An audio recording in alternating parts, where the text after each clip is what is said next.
member of their family on IA will receive $50. For example, a single mom with 3 children will receive $200. Regan said this is automatic and will not require application. The province currently has 9 presumptive cases of COVID-19 and 5 confirmed positives. Priscilla, News 95.7. The Deputy Chief of Halifax Fire says the department is bringing in extra preparations during the coronavirus pandemic. Dave Meldrum says the department is introducing so-called COVID kits aimed specifically at protecting against COVID-19. He says all response vehicles will be equipped with those kits. So we know we've got good gear, it's sealed, it's ready to go. As the firefighters through screening understand that they need to protect themselves, they'll rip those things open and protect themselves appropriately. Meldrum says one firefighter on each medical call will interview prospective patients and their families for possible symptoms or travel history to determine risk. Price for gasoline continues to drop in Nova Scotia. Provincially regulated prices fell another 7.8 cents at midnight, dropping the minimum price to 71.6. This recent drop means that since the 6th of March, gasoline prices have plummeted by 34.3 cents. Mike Epple reporting from the News 95.7 Business Center. Dow Jones stock futures currently up 692 points, a jump of 3.5%. International markets showing gains of 4% plus. Investors buying in a late week rally after massive moves to the downside earlier in the week that had benchmarks in the stock trade and commodities at multi-year lows. The price for gold up $34 at $15.14 the ounce. The price for oil back above $27 a barrel U.S. and the Canadian dollar holding at 70 cents U.S. So the Business Center, I'm Mike Epple. New York City Mayor Bill de Blasio warning that city's hospitals 2 to 3 weeks away from running out of essential medical supplies as coronavirus cases grew rapidly in the city and state yesterday. He said the city had the medical supplies now to deal with thousands of cases of coronavirus, but would run out in about 2 weeks unless the White House steps in. How on earth is the president sitting idly by and not activating the forces that could help us? So if he acts today, if he acts tomorrow, if he acts in the next few days, we can and should get what we need. If he refuses to act, we are going to have an extraordinarily difficult situation. New York State's coronavirus caseload is growing so fast that officials' counts quickly become obsolete. Last evening, there were over 5,200, according to numbers released by the state and New York City. At least 26 people have died. California's governor has issued stay-at-home orders for 40 million people in the most sweeping move of any U.S. state yet to curb the spread of coronavirus. Governor Gavin Newsom says the state needs to take the drastic step of closing non-critical businesses and shops to reduce the spread of the coronavirus. There's a recognition of our interdependence that requires of this moment that we direct a statewide order for people to stay at home. That directive goes into force and effect this evening, and we are confident that the people of the state of California will abide by it, do the right thing. And with half the state already under local stay-home requirements, the governor issuing a statewide order yesterday warning that unless the rise in cases of COVID-19 slows, it might overwhelm the state's medical system. And Hawaii Congresswoman Tulsi Gabbard is suspending her U.S. presidential campaign, ending a long-shot 2020 effort that saw her feuding with Hillary Clinton and raising fears among Democrats that she'd mount a third-party candidacy. Gabbard says she's offering her full support to former Vice President Joe Biden. Gabbard issued a statement through Twitter and says she appreciates Bernie Sanders for his passion and ideas on important issues. I want to extend my best wishes to my friends, Senator Bernie Sanders, his wife Jane, Nina Turner, and their many supporters for the work that they've done. I have such a great appreciation for Senator Sanders' love for our country and the American people and his sincere desire to improve the lives of all Americans. Gabbard says it's clear that Democratic primary voters have chosen Biden to take on President Donald Trump in November.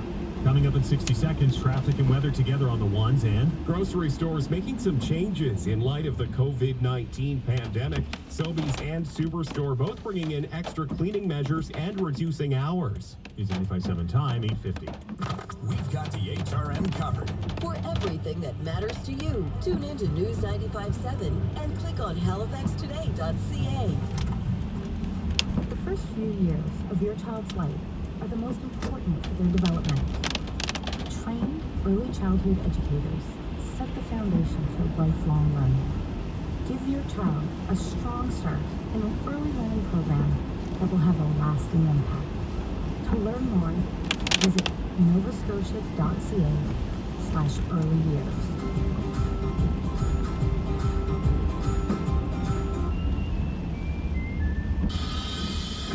News 95.7 time, 8:51. Time for Carson Exports traffic and weather together on the ones. With Halifax's most frequent traffic reports, here's Alistair Alders. Well, if you are heading out across the region, it's not a bad drive at all. We are dealing still with some rain showers, so just drive to the conditions out there, but no delays to report on our major routes, no collisions on the go. Traffic lighter than usual all around. Hydrate your skin and minimize imperfections with Dalton's Hydrogel Collection, available at TSC. Get it tomorrow and save big. Shop tsc.ca, today's shopping choice. And now with a check on the extended forecast, here's weather specialist John Wilson. Spring is here and it comes in wet and kind of windy, with the southeast wind turning southwest 40 to maybe 60 clicks an hour in gusts today. We have rain and fog patches this morning, not so much this afternoon. 10 degrees, the guaranteed high. We'll be steady near 9 tonight with that southwest wind continuing and more showers and chance of fog patches. Then a sharp cold front tomorrow morning with showers. Then we drop. Clearing in the afternoon. We'll start at 7 and then drop pretty solidly to minus numbers Saturday night. Sunday and Monday sunny, but only 0 and +2. Today's guaranteed high 10. Right now, downtown Halifax, 5 degrees, 5 at the airport as well. The guaranteed high today, 10. News 95.7 is traffic and weather together every 10 minutes on the ones in the morning at 1:11, 21, 31, 41, and 51 minutes past the hour. And recapping our lead story, more than 5,000 Air Canada employees being laid off effective April 30th due to the coronavirus pandemic. We'll have the very latest on this as well as other top stories coming up at 9:30. News 95.7 time, 8:53. Smart people With smart speakers. always listen to Alexa, play News 95.7. Playing News 95.7. Grocery stores making some changes in light of the COVID-19 pandemic, and as News 95.7's Mark Hodgins reports, Sobeys and Superstore bringing in extra cleaning measures and reduced hours. In a release, Sobeys president and CEO Michael Medline says stores will be reducing hours to 8 a.m. to 8 p.m. to support extra sanitation measures and to keep shelves stocked. He says employees are going to be washing their hands every 15 minutes and common areas will be wiped down more often. Now, Sobeys also says it has started installing plexiglass cashier shields in stores. It says that's a best practice around the world to keep workers safe. Meantime, Atlantic Superstore also reducing hours to 8 a.m. to 8 p.m. Here's Loblaw CEO Galen Weston in a statement released yesterday. We're pre-packing more products to reduce touching, and we're limiting the number of customers allowed in our busiest stores to give each of us the space we need for social distancing. Both Sobeys and Superstore have introduced senior shopping hours that runs from 7 to 8 a.m. for Superstore and the first hour of the day at Sobeys. Mark Hodgins, News 95.7. Now, you might notice some grocery store clerks wearing gloves while they're scanning your food, but experts warn they may be making the spread of COVID-19 worse. News 95.7's Crystal Ladaris has more from an infectious disease physician. Dr. Vanessa Meyer-Stevenson with the U of C's Cummings School of Medicine says often people end up touching their faces more and going from one task to the other without taking them off. Gloves are giving people this false sense of security that they're protected and not washing their hands as often as they should be. As well, when people are wearing gloves, they're often still touching their face and potentially contaminating themselves. Healthcare professionals use gloves, but they change them between patients or activities. Meyer-Stevenson says, well, everybody needs to do their part. Don't rely on others. Wash your produce and wash your hands. Crystal Ladaris, City News. Coming up, the price for oil gaining this morning. We'll have the latest in business news in 60 seconds. News 95.7 time, 8:55. Shoppers Drug Mart is now extending its 20% seniors discount to the first opening hour of each day. This is in addition to its regular offer every Thursday in an effort to help senior customers. The hour will vary by store. Please see store for details. For everything electrical, trust an expert. Trust Newman Electric. Whether you need a new outlet or a major renovation, call an electrical contractor you can count on. Since 1995, Newman Electric has built a solid reputation based on safety, excellent workmanship, and guaranteed performance in both the commercial and residential sector. Locally owned and operated, Newman Electric, the electrical contractor. Visit newmanelectric.ca or call today for a free estimate, 453-1616. Shoppers Drug Mart is now extending its 20% seniors discount to the first opening hour of each day. This is in addition to its regular offer every Thursday in an effort to help senior customers. The hour will vary by store. Please see store for details. News 95.7 time, 8:56. Now the News 95.7 Business Report. Here's Mike Epple. Price for oil is coming off its biggest ever single-day gain, up 24% in Thursday's trade, and extending that this morning by another 7%.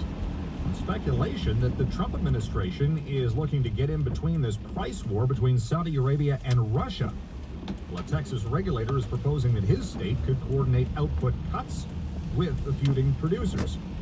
Futures contract in London has topped $30 per barrel, continuing a rebound from the lowest level since the early year 2000s.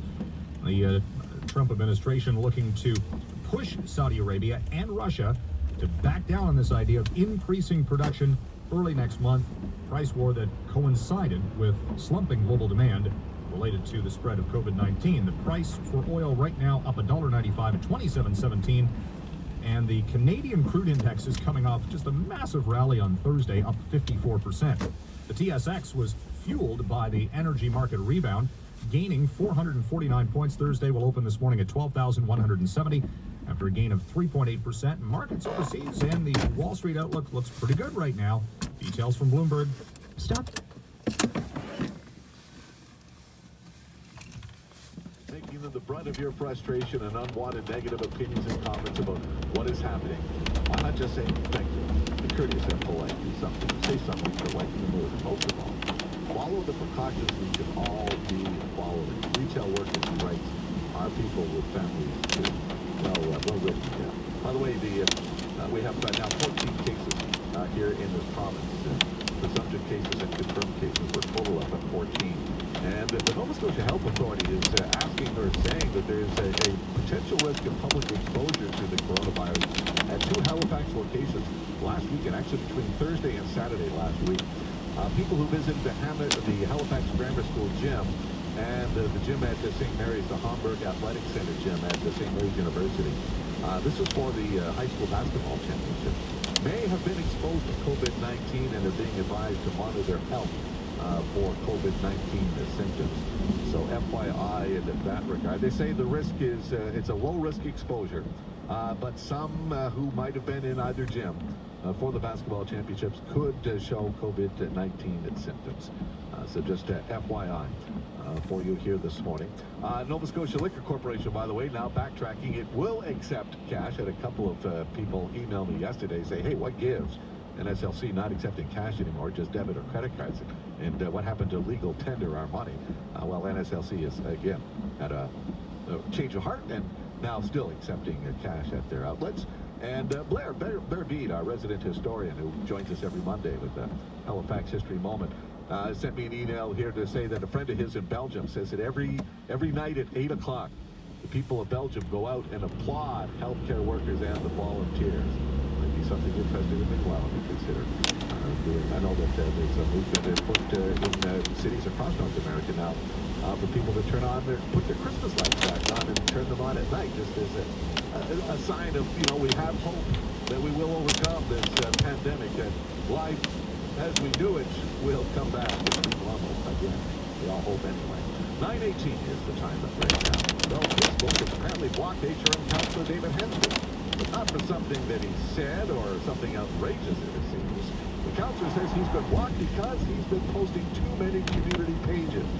He tries to keep folks informed about the coronavirus pandemic. Councillor David Hensman joins me on the phone here this morning. David, good morning to you. Good morning, Mr. Howe. Have they relented? Have they let you back on?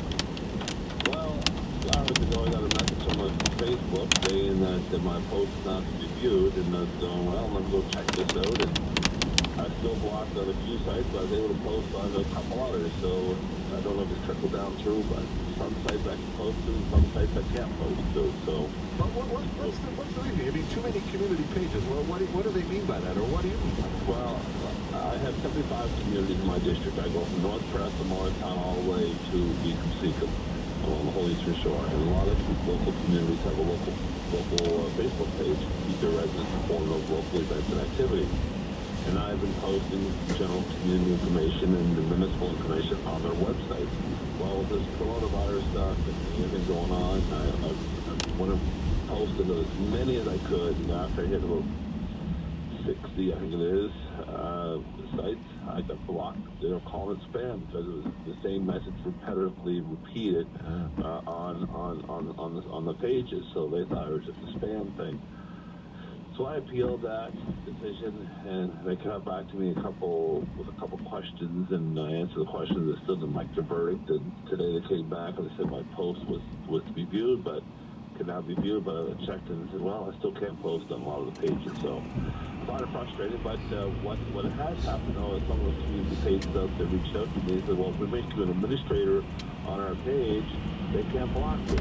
And that's what they've done. I've had the Eagle Seacom, the Qatar, and Moosehead, as well as Porter's Lake, add me to their Facebook as an administrator, and I was able to post freely on their site. So if anybody on the other community pages wants to do that, or if they just want to go to my Facebook page and they can copy and paste and post it on themselves. That's, again, very interesting. That I guess it just shows you how sensitive Facebook has been lately to, again, some of the accusations leveled against it about political comments and those kinds of things, I guess. That's true, but also with this situation of social distancing, I guess people are trying to use Facebook more frequently now to try and keep in contact with their friends and family and neighbors and stuff, and I guess they're getting overwhelmed or they see way too much activity. They're trying to monitor and control it, but well, hopefully they'll come to their senses. I don't know if there's a referee they have posting one, but I feel good and hopefully they'll see the errors of their ways. We'll see what happens. Well, we've heard a lot of talk about what's going on at the peninsula here with businesses and such. What about out your way, David, out in the rural areas of HRM? What's the word out there? Are businesses closing down too in your area of the world? No, they're more restricting their activities. For instance, we all know that Tim Hortons is only having takeout service. A lot of the restaurants here are coming back to weekend takeout delivery only. So that's being offered. We're having a lot of community volunteers stepping up and coming forward. There's two Facebook pages showing up, like Westgate, Albert Harbor, an area community helpers where people can message them and say that if they need any groceries or anything picked up, they can go do that for them. Even on the doorstep, so we have lots of volunteers going forward. Even Musco Riders even offered to do free delivery and medical pickups for people in the catchment area. They serve the whole eastern shore and the Muscatine Valley as well. So I want to say thanks to all those community groups and organizations and volunteers doing their part to help make this crisis a little saner for everybody. Yeah, indeed. Now, I know a number of councils are in self-isolation. How about yourself, David? I've been at home here. My dog enjoys my company. You know, sometimes it's difficult to get any work done. He wants to be a lap dog when I have my laptop in front of me. And I get to look at them, but we get out and do our walks 3 or 4 times a day and doing some stuff around the house and stuff. So getting some of the honey-do list done, but not enough. Is the city, is HRM doing enough, do you think? And I know several provinces have now declared states of emergencies, similar decisions in some U.S. states and U.S. cities. Does the mayor here have the ability to declare a state of emergency? And if he does, is it time to enact such a thing? Well, we've been following the lead of the provincial health professionals in regards to the public health and the determinants of what we should be doing for the public good. We've been following there closely. The Premier has been in contact with the mayor frequently about these matters. The mayor does have some ability to do that, but we want to make sure that if we do it, we should do it for the whole province, not just one specific area. So I think the mayor and the Premier are closely monitoring the situation. I see on the news that other provinces have declared medical states of emergency. So I'm just kind of wondering, could it be just a matter of time when it happens here? So like we were the last province to have a confirmed case, and so we may be the last province to confirm emergency crisis, but we'll see what happens. But we're not at a point yet where we need to shut down the city as far as we're concerned. I don't believe so, but my concern though is now with this being the March break week and those people that have been away now coming home and stuff, I'm concerned that may be an opportunity for more of the virus to spread. So those people that are coming home from March break, please self-isolate as soon as possible. Try and minimize your contact with the general public and monitor your health conditions. If you have any suspicion of flu-like symptoms, please call public health, call 811. But we know we're continuing to hear from many people that there are people out there who've been abroad, who are back home now, who aren't self-isolating, who have even gone back to the job site. And I know in some jurisdictions, Newfoundland, for example, is now fining people who aren't obeying some of the health regulations that they have in place in regards to self-distancing. Same in France. I believe a number of European countries are also now actively fining people who aren't obeying, the rules that are in place now to prevent the spread of this COVID-19 pandemic. So again, what do we do about those people, David? And do we not need more drastic action, whether it's a citywide quarantine or more enforcement measures to make sure people are self-distancing and are self-isolating if necessary?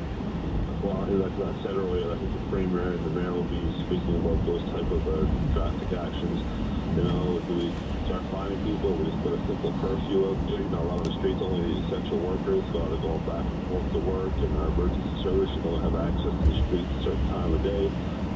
Those things will have to be determined. But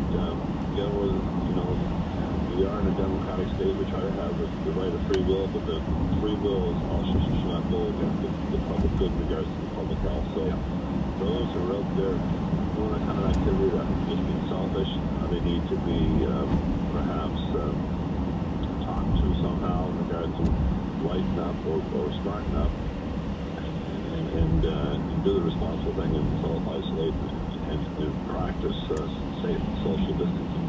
How worried are you, David, before I let you go about this? How concerned are you? Like I said, I'm more concerned now at the end of March break. Those people that are coming back that should have traveled away. I'm more concerned with the spread to multiply now. So flatten the curve is the important thing right now. Minimize contact, self-isolate, and see what happens in the next 2 to 3 weeks. This is now the critical period we're ramping up to. We'll see what happens as the weather gets warmer. People might want to be eager to get out, but just say do your yard work. Stick close to home. Yes, indeed.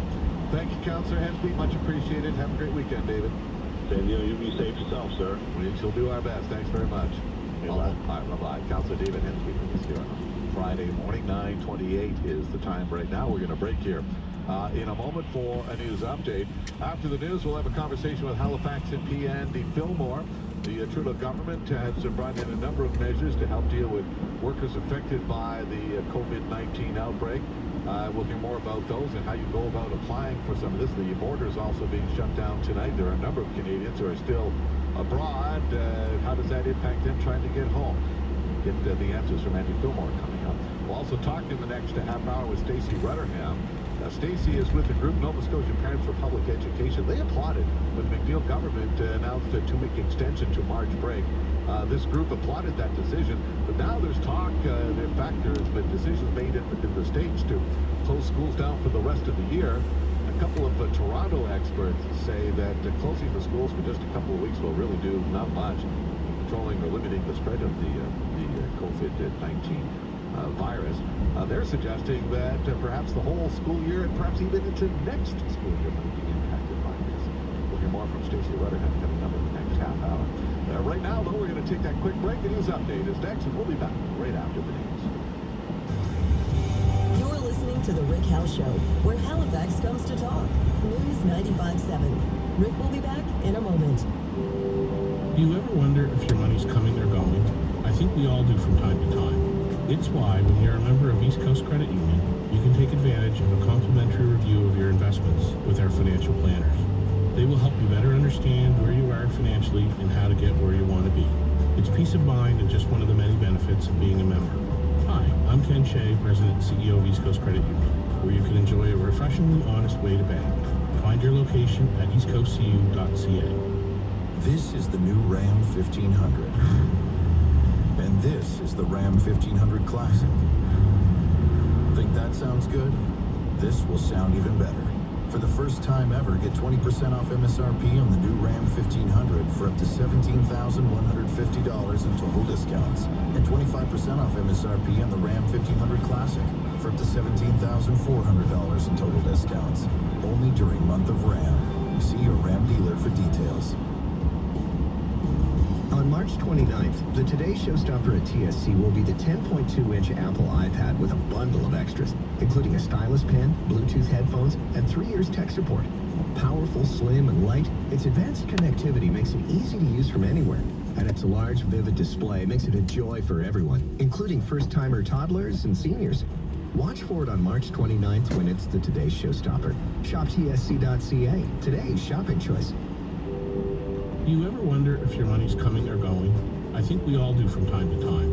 It's why, when you're a member of East Coast Credit Union, you can take advantage of a complimentary review of your investments with our financial planners.